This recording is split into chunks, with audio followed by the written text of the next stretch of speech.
예, 자, 이거, 휴대폰으로 녹화하는 게 몇 가지 장점이 있긴 있네요. 좀 편하긴 하네. 자, 그러니까 이 얘기는 이제 나중에 또 나올 건데, 미리 약간의 결론만 이야기하면, 여러분들이 이렇게 생각해 보세요. 예를 들면은, 그 인공지능이라는 게 반드시 인간만큼의 자율성을 가져야 되냐라고 가만히 생각해 보면, 이제 반드시 그럴 필요가 없는 게, 그러니까 반드시 그럴 필요가 없는 이유 중에 하나가 이 법과 윤리가 구별되기 때문에 그렇죠. 예, 구별되기 때문에 그렇죠. 예를 들면 아무리 인공지능이 자율적으로 운행한다 하더라도 법의 영역에서는 일반적으로 그냥 법을 따르면 되잖아요. 예. 법을 따르는 게 반드시 자율적인 능력이 있어야지만 이 법을 따르는 것은 아닌 것이죠. 예. 그냥 법을 따르면 되니까. 법을 따르면 되니까. 그러니까. 그 인공지능이 있어도 그게 인간이 가지고 있는 그런 자율성을 반드시 가질 필요가 없는 게 법의 영역에서는 법을 따르면 되잖아. 단지 이제 그 법을 그냥 오해하면 안 되겠죠. 예, 오해하면 안 되는 것이고, 그 법을 뭐 잘못 적용하면 또 안 되는 것이지만, 사실 그런 문제는 반드시 인간만큼의 자율적인 능력을 가지고 있어야지만이 가능한 것은 아닙니다. 가만히 생각해 보면. 네, 법을 따르는 영역에서는, 예, 법을 적절하게 해석할 수 있는 어떤 알고리즘, 그리고 법을 식별할 수 있는 알고리즘 정도만 있으면은 법을 따르는 것은 반드시 자율적인 능력이 없어도 가능한 것이죠. 네. 하지만은 윤리의 영역에서는 좀 다르죠. 여기에서는 뭔가가 보편적으로 따라야 할 게 있다기보다는 무엇이 좋은가라는 것은 개인이 어느 정도는 판단을 해서 행동을 해야 되는 부분이기 때문에, 여기서는 기계가 만약에 자율적인 능력을 발휘한다면은 조금 더 자율성이 있는 것이 조금 나을 수도 있겠죠. 예, 개인의 선택의 문제에서는. 예. 예를 들면은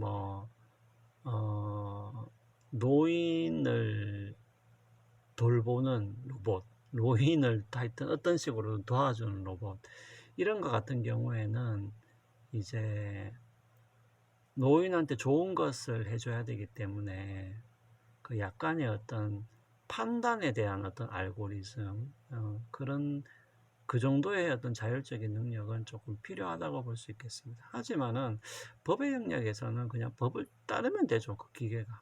그 사람도 마찬가지잖아요. 우리가 사람도 법의 영역에서는 일반적으로 법을 따르지, 어떻게 하면 법을 어길까 이걸 뭐 고민하진 않잖아요. 예, 그러니까. 자, 그 얘기가 우리가 논쟁으로 들어가서 이야기할 때 조금 더 자세하게 나오기 때문에, 그럼 그때 조금 더 자세하게 이야기하도록 하겠습니다.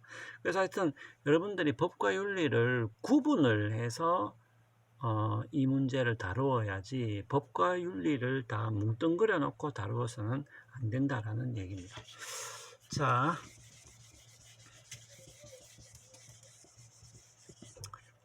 자, 그러면은 예, 봅시다. 여러분들 그 3번, 그러니까 용어와 개념 설명 다음에 3번 쟁점 분석을 위한 가정과 사실.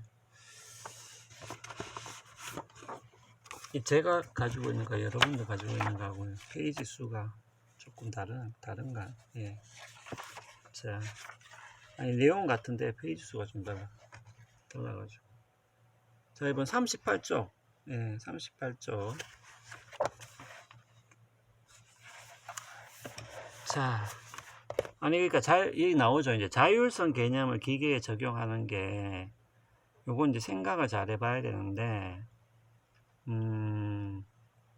그러니까 자꾸 어떤 인공지능을 연구한 학자들이 자꾸 자율적이다,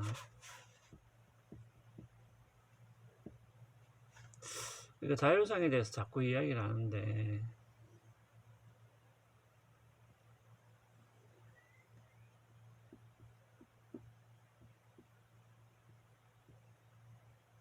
그러니까 이렇게 여러분들이 오히려 보시는 게 조금 더 정확하다고 볼 수 있겠습니다. 그러니까 여러분들도 요 그림을 좀 참고했다가 요 문제를 다룰 때 잘 생각을 하면 좋겠는데,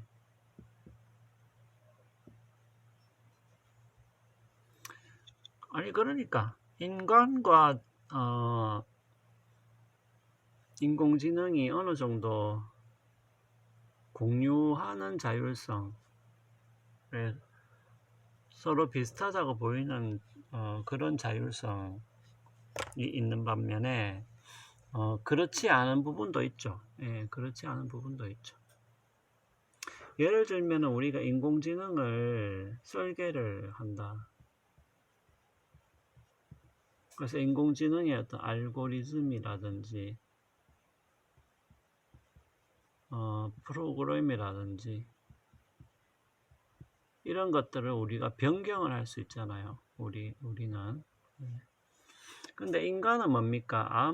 인간은 아무리 우리가 자율성을 갖고 있다고 해서 뇌를 바꾼다.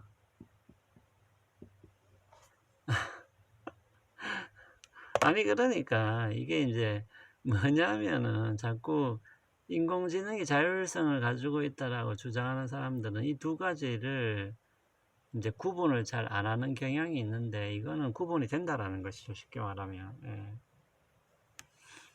아니 그래서 우리 교재에도 이런 말이 나오잖아요. 자동차와 기계들은 감정을 지닌 존재들이 아니다. 그래서 고통이나 수치도 체험하지 않는다.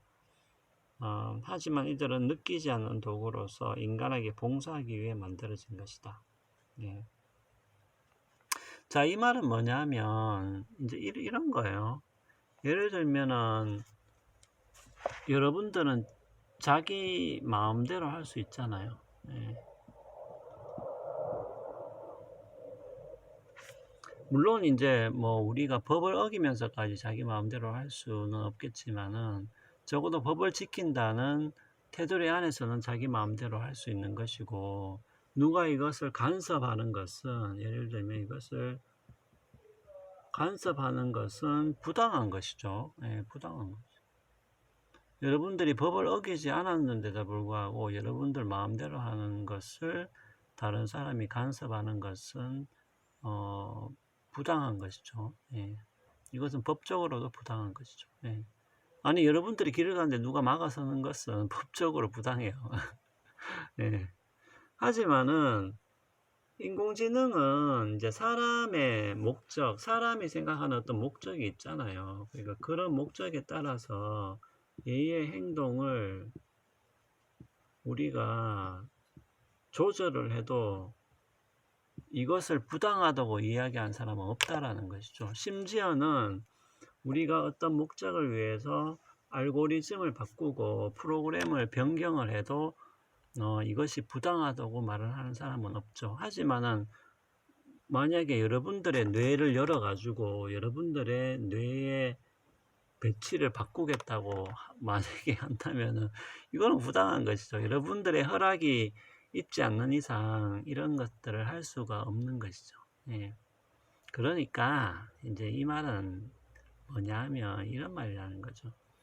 우리가 기계 혹은 인공지능을 갖춘 기계가 자율적이다라고 말은 할 수는 있지만, 그렇다고 해서 이 기계가 인간과 같은 자율성을 똑같이 가지고 있다는 의미는 아니다라는 얘기가 되겠습니다. 네. 자, 그 말입니다. 그래서 요거를 항상 구별을 해야 된다. 네, 우리가 이렇게 서로 공유하는 부분이 있다고 해서 인간과 인공지능의 관계를 혼동하면 안 된다. 예, 요런 차이가 있잖아요, 실제로. 예, 그 말입니다. 자, 그 다음에 또 중요한 개념이 요거 여러분들 39쪽에 보면 인공지능 기계는 인간을 대체하는가 보조하는, 그러니까 대체라는 개념하고 보조라는 개념을 또 구분하셔야 돼요. 예, 요거는 이제 여러분들 구분할 수 있죠.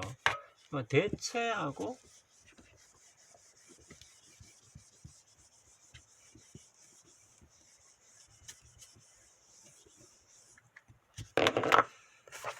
또 요 개념도 여러분 좀 중요합니다. 대체, 아이고 시간이 다 됐는데, 보조. 그 대체는 인간을 대신해 버리는 거예요. 근데 요 보조는 인간을 돕는 거고,